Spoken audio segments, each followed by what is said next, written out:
A tempestade rugia como uma besta ferida, lançando chuva e vento contra a pequena cabana de Isabela. Cada rajada parecia querer arrancar a estrutura de madeira da terra, o mesmo lugar onde ela havia enterrado seu amado marido apenas 2 anos antes. Dentro, o ar estava pesado com o cheiro de ervas e sangue. De joelhos no chão de terra batida, Isabela limpava cuidadosamente o ferimento no peito de um homem que ela não conhecia, um homem cujo povo o dela temia e odiava. Era um Apache. Seus longos cabelos negros estavam espalhados pelo chão, e seu rosto, embora contorcido de dor, possuía uma nobreza que desafiava seu estado lamentável. Ela o encontrara desmaiado perto do riacho, com uma flecha cravada no ombro e um ferimento de bala na lateral do corpo, deixado para morrer. O coração de Isabela, um coração que só conhecia a bondade, não lhe permitiu abandoná-lo. De repente, batidas violentas na porta soaram mais altas que o próprio trovão. Isabela estremeceu, protegendo instintivamente o homem ferido. Ela sabia quem era. Era o Coronel Thorne, um homem cuja alma era tão estéril quanto as terras que ele cobiçava, incluindo o pequeno pedaço de chão de Isabela. Ela abriu a porta apenas uma fresta. O rosto de Thorne, vermelho e molhado, era uma máscara de fúria. Ao lado dele, o xerife covarde, um fantoche em suas mãos. Eles a acusaram de abrigar um selvagem, um inimigo. A crueldade nos olhos de Thorne era palpável. Ele lhe deu um ultimato: entregar o Apache até o amanhecer, ou ela perderia tudo, sua casa, sua terra, o último vestígio de sua vida com o marido. O que aquele coronel cruel não sabia era que o homem ferido em sua cabana não era um guerreiro qualquer. Ele era Nakai, o irmão mais novo do grande chefe Cochise, o líder mais temido e respeitado de todas as nações apaches. O homem que Thorne desprezava como um animal era a chave para a paz ou para a guerra total naquele território. E a decisão de Isabela de salvá-lo, um ato de pura compaixão, havia acabado de selar o destino de todos eles.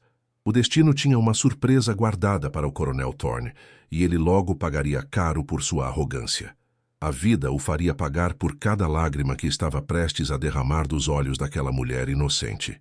O amanhecer chegou cinzento e impiedoso, refletindo a desolação no coração de Isabela. A tempestade havia passado, mas a sua própria tormenta estava apenas começando. Fiel à sua palavra profana, o coronel Thorne retornou, não com 2 homens, mas com 1 dúzia. Eles cercaram sua pequena cabana como abutres, seus rostos vazios de qualquer compaixão. Isabela permaneceu na porta, uma figura pequena, mas inflexível.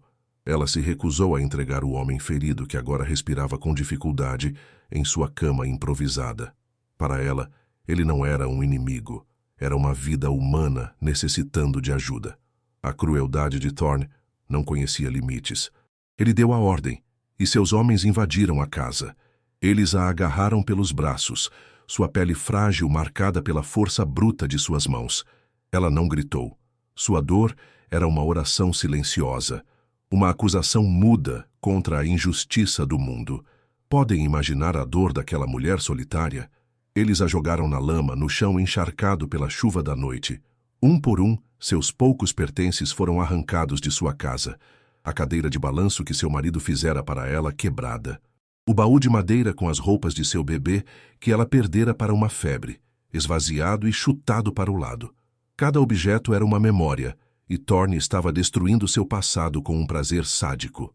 Em seguida, eles arrastaram Nakai para fora. Ele estava fraco, mal conseguia ficar de pé. Amarraram suas mãos com força, a corda cortando sua pele. Thorne o exibia como um troféu, um aviso para qualquer um que ousasse desafiá-lo. Isto é o que acontece com os amantes de selvagens. Ele gritou para a pequena multidão de colonos que se reunira. Seus rostos, uma mistura de medo e curiosidade mórbida. Ninguém interveio. Ninguém ousou erguer a voz contra o poder do coronel. Isabela tentou apelar para eles, para seus vizinhos, pessoas com quem ela havia repartido o pão, mas eles desviaram o olhar, envergonhados e impotentes. Se ao menos eles soubessem a verdade, se ao menos pudessem ver a insígnia real discretamente costurada na faixa de couro de Nakai, um símbolo conhecido apenas pelos líderes de seu povo. Isabela foi deixada com nada além da roupa do corpo, em pé na lama. enquanto via os homens de Thorne pregarem tábuas na porta de sua casa, o lugar onde ela amou, sonhou e chorou. Agora era propriedade de um monstro. As lágrimas finalmente rolaram por seu rosto sujo, silenciosas e quentes. Eram lágrimas não apenas por sua perda, mas pela crueldade que testemunhava. Cada lágrima era uma semente de vingança que o karma estava plantando cuidadosamente. Thorne, montado em seu cavalo, olhou para ela com desprezo. Ele a via como fraca, insignificante. Ele não podia imaginar que aquela mulher humilde, com sua compaixão teimosa, havia acendido um fogo que consumiria seu mundo inteiro. Ele riu, um som feio que cortou o ar da manhã antes de se virar e cavalgar para longe, deixando-a em sua desgraça. Mas o karma nunca esquece, e para cada ato de crueldade, há um preço a ser pago. O preço de Thorne seria terrivelmente alto. Ele logo descobriria que o homem que ele arrastou como um cão era mais poderoso do que qualquer rei, e a mulher que ele humilhou tinha um espírito que nem mesmo ele poderia quebrar. A injustiça era avassaladora, mas a roda do destino já estava começando a girar. Os dias que se seguiram foram um pesadelo sem fim para Isabela. Expulsa de sua própria terra, ela se tornou uma pária, uma sombra, vagando nos limites da cidade que um dia a acolheu. As portas se fechavam à sua passagem. As pessoas que antes sorriam para ela, agora cuspiam no chão quando ela passava. A mentira do Coronel Thorne se espalhou como uma praga. Ela era uma traidora, uma mulher que se aliou aos selvagens contra seu próprio povo. Ninguém questionou. O medo era um mestre mais poderoso do que a verdade. Ela dormia onde podia, em celeiros abandonados ou sob a cobertura de árvores, com o estômago roncando de fome. Suas mãos, antes macias, tornaram-se ásperas e calejadas. Seu rosto, antes cheio de vida, tornou-se um mapa de sofrimento e exaustão. Ela tentou encontrar trabalho, mas a influência de Thorne era como uma sombra que a seguia por toda parte, envenenando qualquer chance de recomeço. Ela procurou o padre, um homem que falava de misericórdia e compaixão todos os domingos. Ela lhe contou a verdade sobre encontrar um homem ferido e a obrigação de sua fé em ajudar os necessitados. O padre ouviu com uma expressão de simpatia calculada, mas seus olhos estavam cheios de medo. Ele murmurou algumas palavras sobre prudência e a ira do Coronel Thorne, oferecendo-lhe um pedaço de pão e uma oração vazia. A ajuda nunca veio. Ela tentou falar com o juiz itinerante, um homem da lei que deveria defender a justiça. Ele a dispensou antes mesmo que ela pudesse terminar sua história, dizendo que a escritura de Thorne para sua terra era legal e que as acusações de traição eram um assunto militar. A lei, ela percebeu, servia aos poderosos, não aos justos. Cada porta fechada, cada olhar de desprezo, cada noite fria e faminta, era mais um tijolo no muro de seu desespero. Vocês conseguem imaginar o desamparo daquela pobre mulher? Lutar contra um sistema inteiro sozinha? Enquanto isso, o Coronel Thorne prosperava. Ele se mudou para a fazenda de Isabela, planejando usá-la como um posto avançado para seus negócios corruptos. Ele se deleitava com sua vitória, brindando com seus capangas à noite, rindo da velha tola que ele havia destruído tão facilmente. Nakai foi trancado em uma jaula improvisada na sede de Thorne, tratado pior que um animal. Thorne tentava interrogá-lo, querendo informações sobre os movimentos dos Apaches, mas Nakai permanecia em silêncio. Sua resistência silenciosa e seu olhar altivo enfureciam o coronel. O que Thorne não percebeu foi que o silêncio de Nakai era uma tempestade se formando. A cada dia que passava em cativeiro, a notícia de seu desaparecimento se espalhava como fogo na pradaria entre as tribos. Batedores eram enviados, procurando por qualquer sinal do irmão perdido de seu chefe. A ironia era brutal. Thorne mantinha em uma jaula o único homem que poderia ter negociado a paz, e com cada ato de crueldade, ele estava, na verdade, assinando sua própria sentença de morte. A vida o faria pagar por cada gemido de dor de Nakai, por cada lágrima de fome de Isabela. Logo, muito em breve, a verdade viria à tona, e o mundo de Thorne desabaria em chamas. Isabela, levada ao limite da sobrevivência, refugiou-se nas colinas áridas que faziam fronteira com o território Apache. Ela encontrou abrigo em uma cabana de um antigo caçador, um abrigo precário contra os elementos. Foi lá, na solidão do deserto, que seu espírito começou a se curar. Ela aprendeu a ler os sinais da terra, a encontrar comida onde parecia não haver nenhuma. A dor a tornara mais forte, mais resiliente. Um dia, enquanto procurava raízes comestíveis perto de um desfiladeiro rochoso, algo brilhante chamou sua atenção. Semi-enterrada na areia, estava uma pequena bolsa de couro, decorada com contas intrincadas em um padrão que ela nunca tinha visto. Seu coração acelerou. Ela reconheceu o trabalho manual. Era a bolsa que estava presa ao cinto de Nakai. Ele devia tê-la perdido durante a luta, ou quando foi arrastado. Com as mãos trêmulas, ela a abriu. Dentro, havia uma única pena de águia, perfeitamente preservada, e um pequeno pedaço de obsidiana polida. Não significava nada para ela na época, mas ela guardou a bolsa como uma lembrança do homem que tentou salvar, um lembrete de seu próprio sacrifício. Se ela soubesse o verdadeiro significado daqueles itens... Enquanto isso, no rancho agora ocupado por Thorn, as coisas não iam bem. O gado desaparecia misteriosamente durante a noite. Ferramentas quebravam sem explicação. Uma sensação de inquietação se instalou entre os homens de Thorn. Eles sussurravam sobre espíritos vingativos e a maldição da terra roubada. Thorn, um homem que acreditava apenas em ouro e pólvora, ridicularizava seus medos, culpando lobos e ladrões insignificantes. No entanto, mesmo ele sentia um calafrio na espinha quando o vento uivava à noite. Um de seus homens mais jovens, um rapaz chamado Billy, que sentia uma ponta de culpa pelo tratamento dado a Isabela, foi encarregado de guardar Nakai. Ele começou a observar o prisioneiro. Billy notou a maneira como Nakai se portava, mesmo na derrota, com uma dignidade que intimidava. Ele notou uma tatuagem distinta em seu antebraço, um sol nascente com um raio atravessando-o. Billy tinha visto aquele símbolo antes, em um velho cartaz do exército que descrevia as insígnias dos chefes apaches. A semente da dúvida foi plantada. Poderia aquele prisioneiro ser mais do que apenas um guerreiro errante? A verdade estava se aproximando como uma tempestade no horizonte. A paciência de Cochise, o grande chefe, havia se esgotado. Seus batedores finalmente encontraram um rastro. Um relato de um colono assustado sobre um apache sendo levado cativo para o rancho de Thorn. Cochise, um líder conhecido tanto por sua sabedoria quanto por sua fúria, começou a reunir seus guerreiros. Ele não queria guerra, mas não deixaria seu irmão apodrecer nas mãos de seus inimigos. A tensão no território tornou-se tão espessa que podia ser cortada com uma faca. Os colonos sentiam isso, o exército sentia isso. Todos sabiam que algo estava para acontecer. Thorn, em sua arrogância cega, ignorou todos os sinais. Ele acreditava que tinha tudo sob controle, que seu poder era absoluto. Ele não conseguia ver as rachaduras se formando nas fundações de seu império de ganância. O que ele não sabia era que uma mulher exilada segurava em suas mãos a prova da identidade de seu prisioneiro e que um jovem guarda estava começando a conectar os pontos. A revelação estava perto. E quando ela chegasse, não seria um sussurro, mas uma explosão que mudaria tudo. Ninguém podia imaginar que o destino de todo o território repousava sobre as ações daquela mulher humilde que todos haviam desprezado. O ponto de virada veio de forma inesperada. O comandante do forte, General Miles, um homem mais sensato e cauteloso que Thorn, ficou alarmado com os relatos crescentes de atividade apache.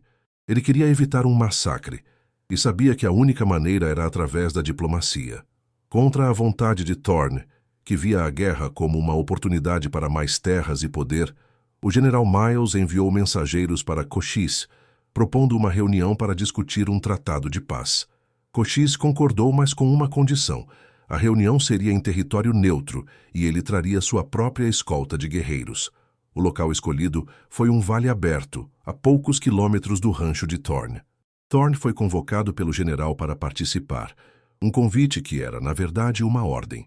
A arrogância de Thorn era tão grande que ele decidiu fazer uma demonstração de força. Ele teve uma ideia que, em sua mente distorcida, era brilhante. Ele levaria seu prisioneiro Apache para a reunião. Ele o exibiria acorrentado diante de Cochise, para mostrar aos selvagens o que acontecia com aqueles que cruzavam seu caminho. Ele queria humilhar Cochise e sabotar qualquer chance de paz. Isabela, vivendo nas colinas, soube da reunião por um caçador de peles que passava. Algo em seu coração lhe disse que ela precisava estar lá. Era um impulso que ela não conseguia explicar, uma força que a empurrava para o vale. Ela caminhou por horas, mantendo-se escondida entre as rochas, observando de longe enquanto as duas delegações se aproximavam.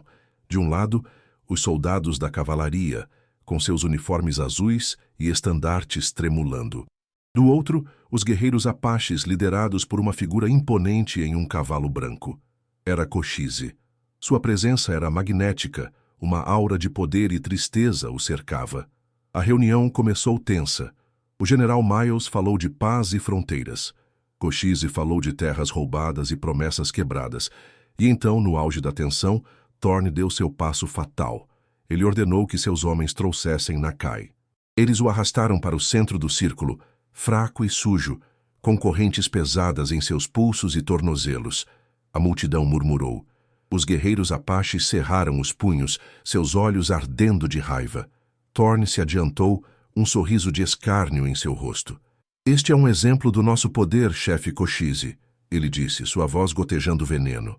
É assim que lidamos com os vermes que invadem nossas terras. Naquele momento, tudo mudou. Cochise olhou para o prisioneiro.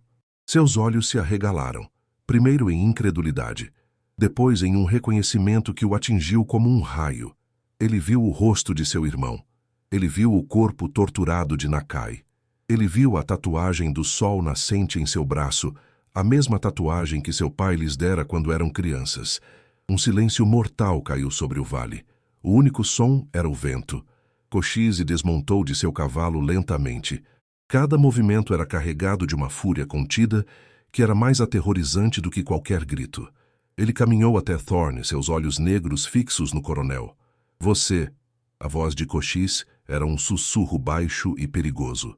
Você capturou meu irmão.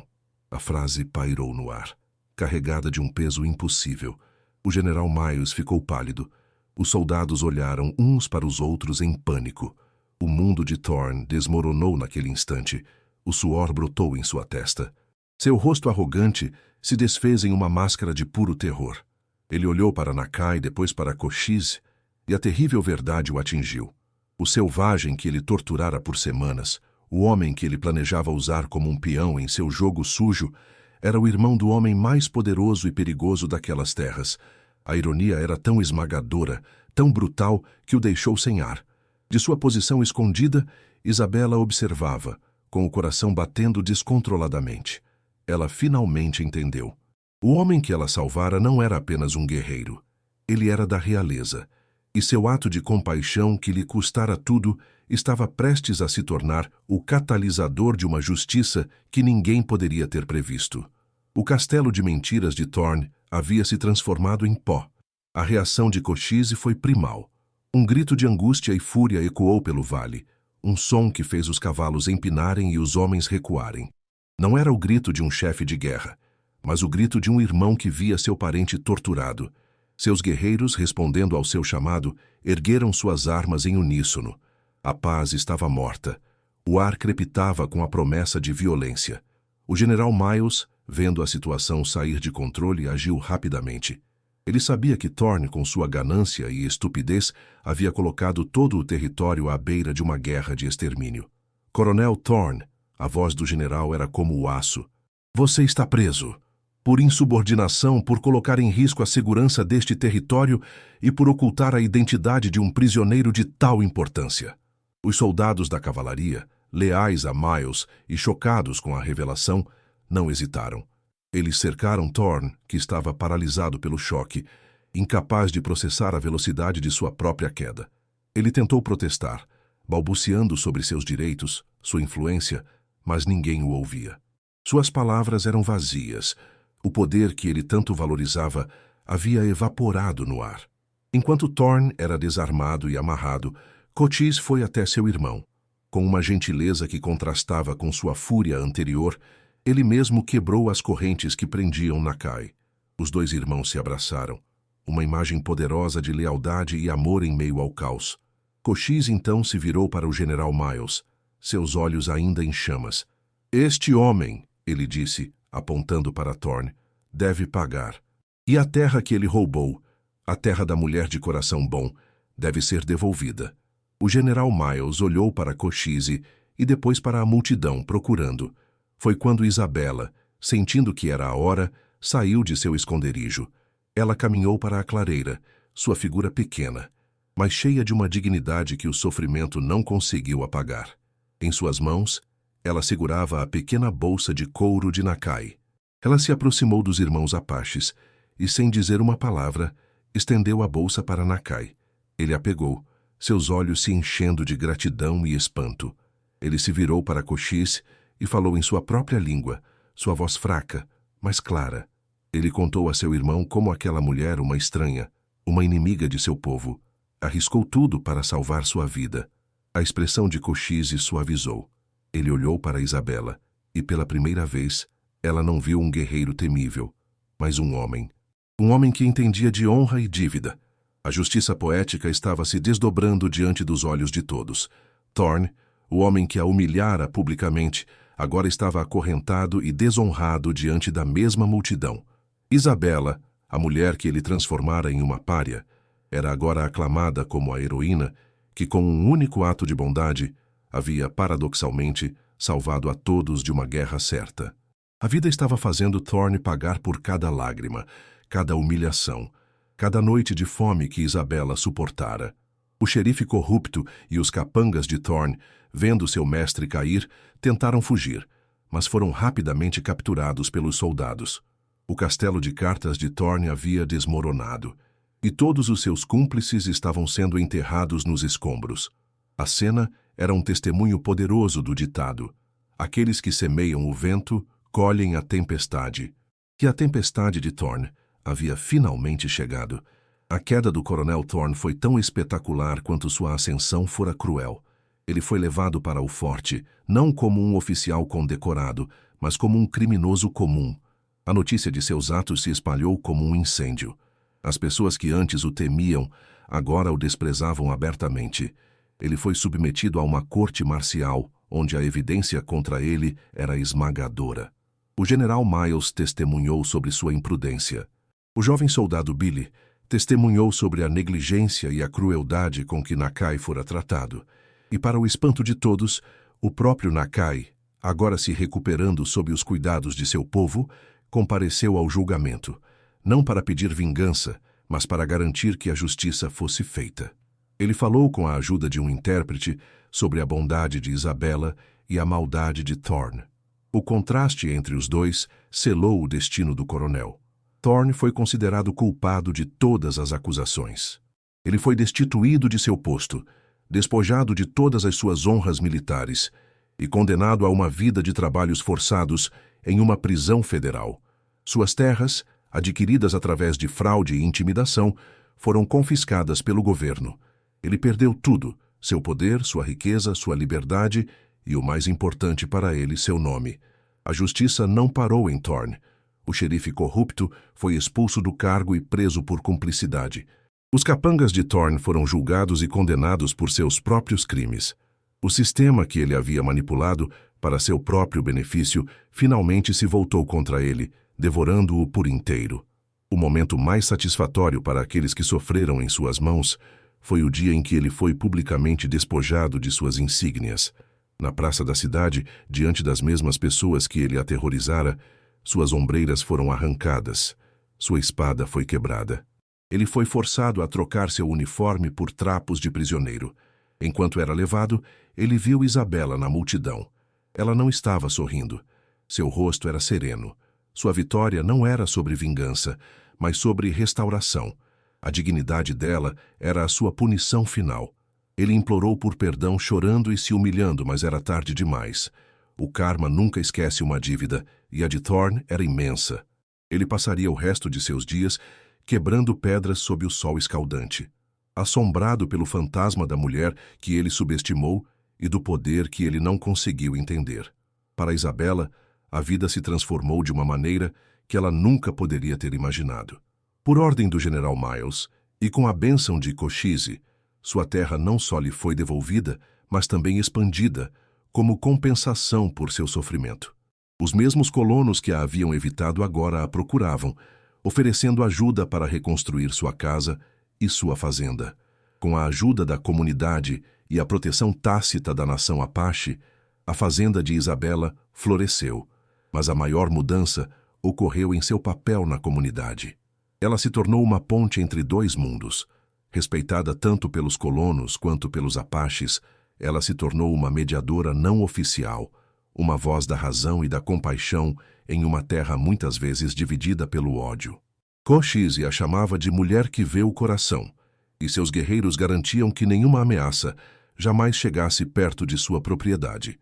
Ela havia desafiado a tempestade para salvar um homem, e ao fazê-lo, acalmou a tempestade muito maior que ameaçava consumir a todos. A justiça fora servida, não com o fio da espada, mas com a força inabalável da bondade.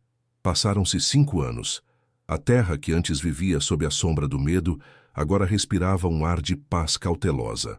O tratado negociado após a queda de Thorn se manteve, em grande parte, graças à influência contínua de Isabela. Sua fazenda não era mais apenas uma casa, mas um refúgio. Ela administrava um pequeno orfanato para crianças que perderam os pais no conflito, tanto colonos quanto apaches, criando-os juntos, ensinando-lhes que a cor da pele de uma pessoa não define o valor de sua alma. A mulher que perdera tudo se tornara a mãe de muitos. Ela era um farol de esperança, uma prova viva de que a compaixão era a arma mais poderosa de todas. As lágrimas que ela derramara na lama de sua fazenda haviam regado as sementes de um futuro melhor para todos. O nome dela era sussurrado com reverência em ambos os lados da fronteira. Quanto ao Coronel Thorn, ele se tornou uma nota de rodapé esquecida na história. Ele morreu na prisão, um homem quebrado e amargo, cujo nome só era lembrado como um aviso. Sua ganância e preconceito o levaram à ruína total, uma queda da qual nunca houve recuperação. Sua história se tornou um conto de advertência contado às crianças sobre os perigos da arrogância e da crueldade. Ele, que se via como um construtor de impérios, não deixou nada para trás além do pó de suas ambições fracassadas. A vida o fez pagar por cada lágrima, e sua punição foi o esquecimento. Ele se tornou o nada que sempre acreditou que os outros eram. Esta história nos lembra de uma verdade profunda e imutável. O preconceito cega a alma e envenena o coração. O Coronel Thorn olhou para Nakai e viu apenas um selvagem, um objeto para seu desprezo e ambição. Ele foi incapaz de ver o homem, o irmão, o líder. Essa cegueira foi sua ruína. Por outro lado, Isabela olhou para o mesmo homem e viu apenas um ser humano necessitado. Seu ato de compaixão nascido da empatia não apenas salvou uma vida, mas também salvou comunidades inteiras de uma guerra devastadora. Nunca julgue uma pessoa por sua aparência, por sua raça ou por sua posição na vida. A verdadeira nobreza não está no sangue ou no título, mas nas ações que tomamos e na bondade que mostramos aos outros. Que esta história sirva como um aviso para todos. A arrogância sempre precede a queda, e a crueldade sempre cava sua própria cova. O karma pode demorar, mas ele nunca, jamais esquece o endereço. Aqueles que semeiam o ódio e a injustiça como Thorn, inevitavelmente colherão a destruição e a solidão. Mas aqueles que semeiam a bondade, como Isabela, colherão a paz e o respeito, construindo um legado que perdura muito depois de terem partido.